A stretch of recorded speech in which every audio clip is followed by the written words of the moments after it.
इस बार लगता है बहन जी की सरकार उत्तर प्रदेश में 80 सीट है, 80 की 80 आएंगी। 80 के 80 जी 80 की 80 आएंगी। महिलाओं के लिए तो हर जगह ही मतलब यूँ लगा लो परेशानी अब से ना पुराने टाइम से ही रही है ये, और ये चलती भी रहेंगी। हमारे में तो रहे ना जी, विशेषकर मैं तो किले की बात कहूंगा, किले पे तो कुछ भी काम नहीं है उनका जो है। क्षेत्र में तो कोई विकास कार्य नहीं है, तो ये कैलाश हॉस्पिटल बना हुआ है, विकास की गंगा बहाने वाला इतना तगड़ा हॉस्पिटल बना हुआ है। सबसे ज्यादा अगर उत्तर प्रदेश को उत्तम प्रदेश जो बनाया वो मान्यवर बहन जी ने बनाया था।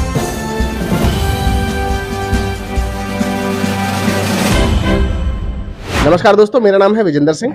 आज हमें किले गांव में प्रधान अमरजीत सिंह प्रधान जी के यहाँ पर, और हम ले रहे हैं जनता से राय किसकी सरकार बनाने वाली है, क्या क्या काम करे हैं सरकार ने जिससे जनता खुश है उनसे। हाँ जी सर, क्या लगता है 2024 में किसकी सरकार और क्यों? 2024 में सरकार तो बीजेपी की आनी है, क्योंकि उसके कार्य कुछ ऐसे हैं, लोग उनसे खुश हैं।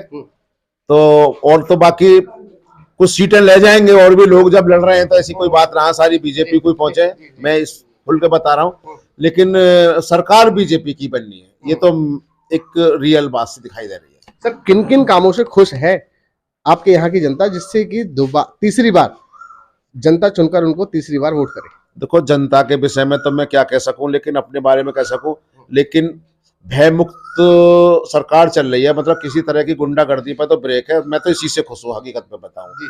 और तो बाकी अनाज भी मिलो या कुछ भी मिलो उससे है, लेकिन गुंडागर्दी पर काफी लगाम है। मैं इस बात से खुश हूँ। गुंडागर्दी नहीं है सरकार, गुंडागर्दी नहीं है सरकार में।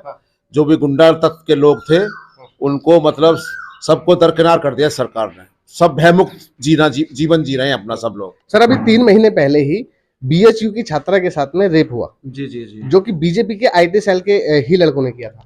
देखो जी, ऐसी बातें तो चलती रहे में हैं, और ये तो हर सरकार में हो में है। योगी जी एक कानून भी लेकर आए थे कि किसी भी छात्रा को, मतलब जो लड़की जो पढ़ने वाली हैं, किसी भी छात्रा को रात को 8 बजे के बाद ट्यूशन नहीं जाना चाहिए।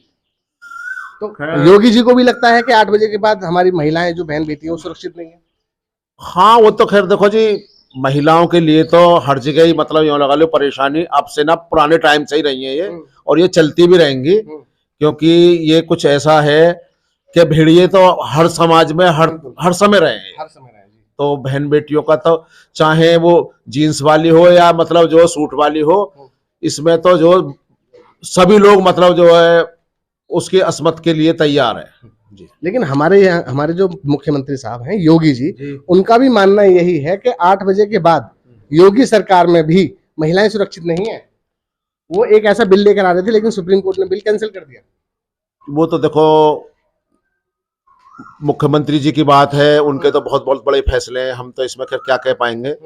लेकिन फिर भी सुरक्षा के साथ रहना चाहिए। चलिए, एक काम, बहुत बड़ा काम है वैसे, गुंडागर्दी काफी हद तक कम हुई है इस सरकार में, लेकिन अगर हम सरकारी आंकड़ों के अनुसार चलें तो गुंडागर्दी, लूटपाट, चोरी, बलात्कार के केस और डकैती वाले केस इस 2020 से लेकर 23 तक जो आंकड़ा सरकारी कहता है वो सबसे हाई रहा है और सरकारों से हाई रहा है जी। देखो, हम तो ऐसे सुनते रहे हैं, बाकी सही बात है, गुंडागर्दी भी चल रही है, लूटपाट भी। क्योंकि सर जो पुराना जमाना था, चाकू दिखाकर या बंदूक दिखाकर जो लूटपाट होती थी, आजकल वो लूटपाट नहीं है। अब तो आपके फोन से ही लूटपाट हो जानी है। आपके पास एक फोन आएगा और साइबर जो क्राइम है ये ज्यादा चल रहे हैं। ये तो हम भी अखबारों में पढ़ रहे हैं और सुन भी रहे हैं। इन चीजों पे मतलब जो है ये इन चीजों पे भी लगाम रखी जाए तो यही तो सर हम आंकड़े बता रहे हैं। और अगर आप बात करते हैं लड़कियों के ऊपर जो गुंडागर्दी होती है, उसके भी आंकड़े 2020 और 23 से हाई रहे हैं। हाई हैं जी। चलो, हम तो यूँ कह रहे हैं कि देखो, चलिए कोई बात नहीं, छोड़ दीजिए वो गुंडागर्दी को, हम बात ही नहीं करेंगे। हम बात करेंगे आपके क्षेत्र के विकास की। तो क्या आपके क्षेत्र में माननीय सांसद जी जो है रहे हैं डॉक्टर महेश शर्मा जी, उनके कोई विकास कर रहे हैं आपके क्षेत्र में? हमारे में तो रहे ना जी, विशेषकर मैं तो किले की बात कहूंगा। किले पे तो कुछ भी काम नहीं है उनका जो है।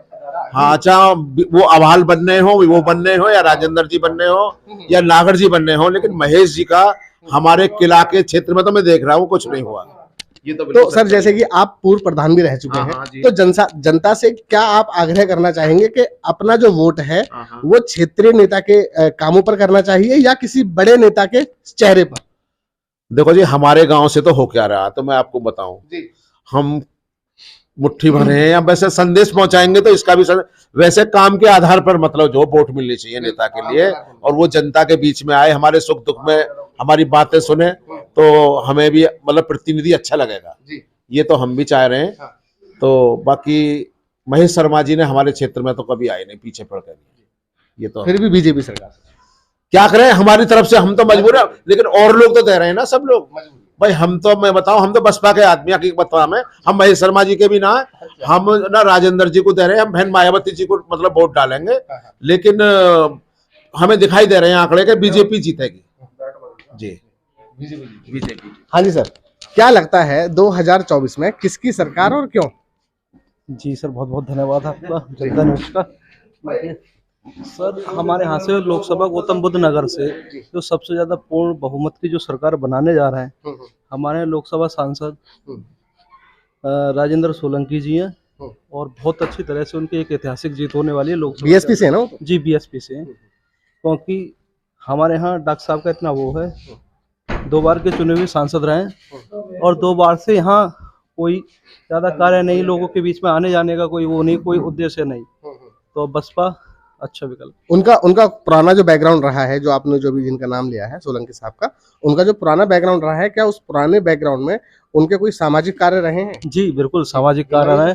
आज से 30 साल पहले जब ये कांग्रेस में थे, कांग्रेस के प्रदेश अध्यक्ष भी रहे थे सोलंकी जी, और बहुत अच्छे कार्यकाल, जमीन स्तर के नेता हैं। सिकंदराबाद में वो पूरा नोएडा में उत्पत्ति कराने का देन इन्हीं की रही है, मतलब बहुत अच्छे नेता रहे पहले से। और जो आपके यहाँ के जो क्षेत्रीय सांसद जो फिलहाल हैं, माननीय महेश शर्मा जी, उनके कुछ विकास कार्य रहे हैं? उनके विकास कार्य रहे हैं, क्योंकि जो आदमी होता है अपने समय पर सारे विकास करता है, लेकिन जो विकास पूर्व में करें, जैसे यहाँ और भी रहे तो और उन्हें विकास करें। जैसे कि 30 साल से अगर इनका इतिहास जानोगे तो इन्होंने भी बहुत किया। ग्रेटर नोएडा इन्हीं की देन है, सोलंकी साहब की। नहीं, मैं माननीय महेश शर्मा जी की बात कर रहा हूँ। आपके क्षेत्र में कोई विकास कार्य रहे हैं उनके हमारे इन 10 साल की सरकार में? हमारे क्षेत्र में तो कोई विकास कार्य नहीं है, तो ये कैलाश हॉस्पिटल बना हुआ है, विकास की गंगा बहाने वाला इतना तगड़ा हॉस्पिटल बना हुआ है कि बस वो है, विकास हुआ है, कैलाश हॉस्पिटल बना। जी जी, वो जेवर में बन गया है। जी हाँ, वो जेवर में भी है, वो दिल्ली में भी है, वो तुम्हारे देहरादून में भी है वो।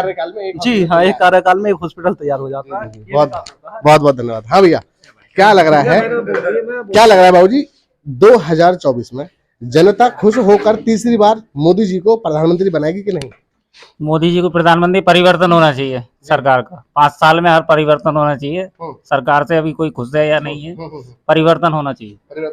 लेकिन सर, बीजेपी पार्टी तो दावा कर रही है 400 पार। 400 पार मैं कहने लगूँ लोकसभा के चुनाव लड़ने लगूं, और मैं कहने लगूं मैं जीत जाऊंगा, तो जीत जाऊंगा मैं।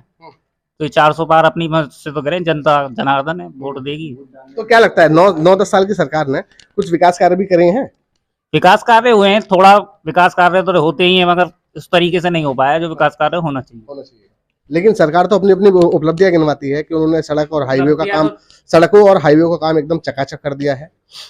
80 करोड़ गरीब लोगों को और फ्री में राशन बांट रही है। आयुष्मान कार्ड की योजना से फ्री में सभी का इलाज करवा रही है। होली दिवाली सिलेंडर फ्री में बंटवा रही है। उज्ज्वला योजना जो हमारी बहन बेटियां जो धुएं में अपनी आंखें को फोड़ती थी, उनके लिए गैस फ्री में गैस बांटे गए हैं, गैस सिलेंडर कनेक्शन। 400 रुपए का सिलेंडर था, आप कितने रुपए का पता है आपको? 1000 से पार पहुंच गया।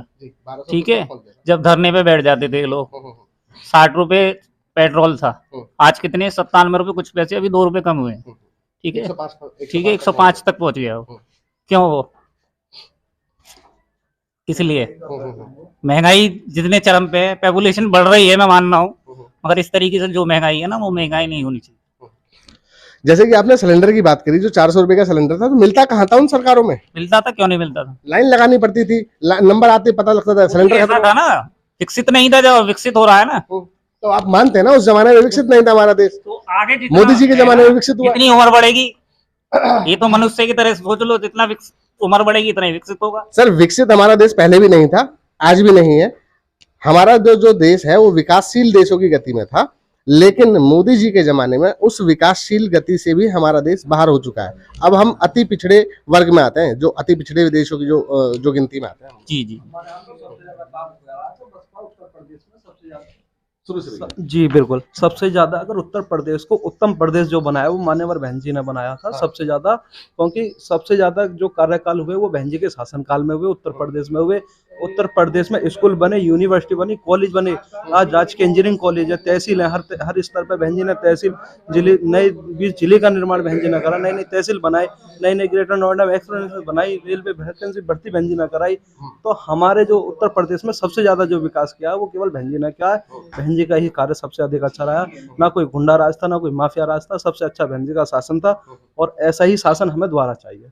लेकिन बहन जी का कहीं प्रचार प्रसार जोरों शोरों पर नहीं देखने को मिल रहा है। जी बिल्कुल, जोरों शोरों पे आज बहन जी ने अनाउंसमेंट किया है, 12-10 पश्चिम उत्तर प्रदेश में 12 वो हैं लोकसभा के प्रत्याशी हैं, 12 में से 10 सीट बहन जी रैली करने जा रही हैं।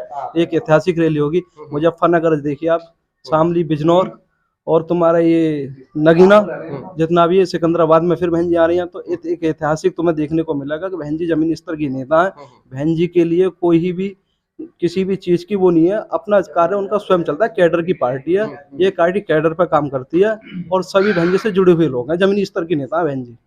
मान्यवर काशीराम साहब ने जब पार्टी की स्थापना की तो ये कहा था कि ये पार्टी कोई वो नहीं है, बर्फ का टुकड़ा नहीं है जो 2 मिनट में पिघल जाएगी, ये तो जमीनी स्तर की पार्टी है। बसपा को मजबूत किया है हमारे लोगों ने, एक एक लोगों ने बसपा को बड़ी मेहनत से, बड़ी ईमानदारी से, बड़ी उससे बनाया पार्टी को, तब जाके आज पार्टी है ये। सर, जैसे कि जो दूसरी जो पार्टी हैं आरोप प्रत्यारोप बीजेपी पर जो लगा रही हैं, बहन जी की किसी भी पार्टी के किसी भी नेता ने ऐसा कोई भी आरोप या प्रत्यारोप नहीं लगाया है बीजेपी पार्टी के ऊपर। क्यों नहीं लगाया बहन जी ने आरोप? अभी कल परसों आकाश आनंद जी ने प्रत्यारोप लगाया, जैसे कि अभी कल परसों वो बात चल रही थी कि चुनावी स्तर को लेकर नहीं, आकाश आनंद ने क्लियर अनाउंसमेंट किया कि हम किसी से डरने वाली पार्टियां नहीं है, हमारी पार्टी किसी का विरोध नहीं करते, हम अपने पर कार्य करने पर ही हम वो रखते हैं, हम कार्य करें और कार्य करते रहेंगे। मतलब लगता है बहन जी का बहुमत है। जी, बहन जी का पूर्ण बहुमत है। पिछले साल कितने 22% बहन जी का पूर्ण बहुमत है। पिछले साल बहन जी की 10 सीट थी लोकसभा की। बसपा की 10 जी सीट बिल्कुल, 10 सीट। इस बार क्या लगता है? इस बार लगता है बहन जी की सरकार उत्तर प्रदेश में 80 सीट है, 80 की 80 आएंगे। 80 की 80? जी 80 की 80 आएंगे। चलिए, बहुत बहुत शुभकामनाएं आपको। आप देख रहे थे जनता की तराजू, मेरा नाम है विजेंद्र सिंह, धन्यवाद।